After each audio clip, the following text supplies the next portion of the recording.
Now you got me out. Phil. All right, let me get some of my coffee here real quick. All right, so. Oh man, strong stuff right there.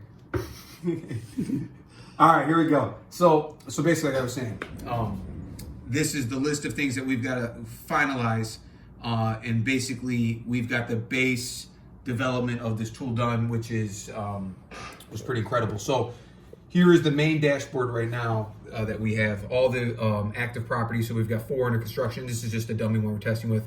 1 wholesale, 1 active, 0 leads. They're all listed here. This is where we're going to have the accountability. So this is when they log on. Right now, it just says status active, but each one of these is going to talk to the calendar, and the calendar is going to be basically showing us if we're on target with our tasks and our deadlines and all that. So this is where you get a high level view of where you're at. So we can go into any one of the properties. We're still working on it. So mobile, this looks really nice, but we have a little stretching issue here. So again, you're seeing kind of the the behind the scenes. This has all the general info about the property. All of this is going to be populated by Zillow. We've already developed that, and it's over here in our tasks. It's going to be on Monday. All the Zillow info is going to pop in from their API. What they're going to do, the first step after they add a property is they're going to go to the flip analyzer. And this flip analyzer has already been done. So it's got the after repair value, the purchase price, the calculated profit, the recommended purchase price based on our desired profit. Our desired profit, which I haven't entered yet, we're kind of tooling with making this a little more simplified. The 70% rule, so the recommended MPP maximum purchase price, which is 70% of the ARV. So all of that's part of this here that we're still figuring out the best way to do it. So this is a high level view here. We edit our analysis if we wanted to. So this is the first step. You kind of run your numbers. So you go through each step. You've got your step 1 ARV, how much will the property be worth after repairs. You've got your purchase price. So now here for purchase price, this is automatically down here, kind of gives you your percentage. So if we change that to 155, that all changing, you know where you're at. So if you want to come in at, exactly 60% on that one, it just automatically, which is kind of nice. Repair costs, we can put a lump sum. So let's say this is just a property that we're walking and we want to get an idea of what the numbers look like before we purchase the property. We can just drop a lump sum. We walk the property like, all right, we've got $25K budget. We can also do a square footage. So let's say I don't know the numbers here, but maybe like this is an $80 a square foot. The home is, 3,000 square feet. And that gives us our, maybe that's new construction cost there. So whatever, I'm not the expert on this part.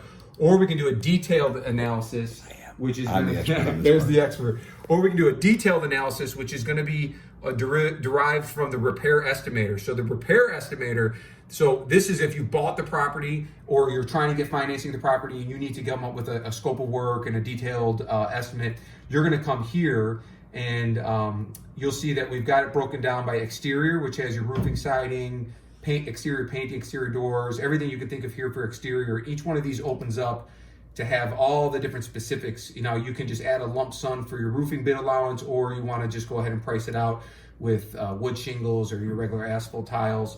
You've got your interior, which has different packages for your bathrooms. So you've got different, economy, average, high end for a new kitchen, and all the details are going to be here. And this was all these values here are coming from Ryan, and they're coming from hedge funds and all the people that Ryan worked with. They're going to distill into the best numbers, the pars that you should be averaging. So if you're doing a economy kitchen, cabinets, countertops, and appliances, Ryan's going to have the recommended for that time of year for.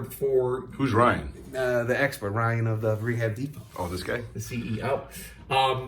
And that way you're going to know on par. So if you've got a kitchen, it's economy kitchen on a flip, fix and flip, or a rental, buy and hold, right here, a new kitchen economy should cost you labor materials this amount. These numbers are going to be default already in here. That's a game changer. And that's going to be huge. So you've got all this here. You've also got your mechanicals, electric, and plumbing, which is beautiful. Again, all this opens up, water heaters, rough and plumbing, new plumbing. And this is all just setting up the job. This has nothing to do with project management yet.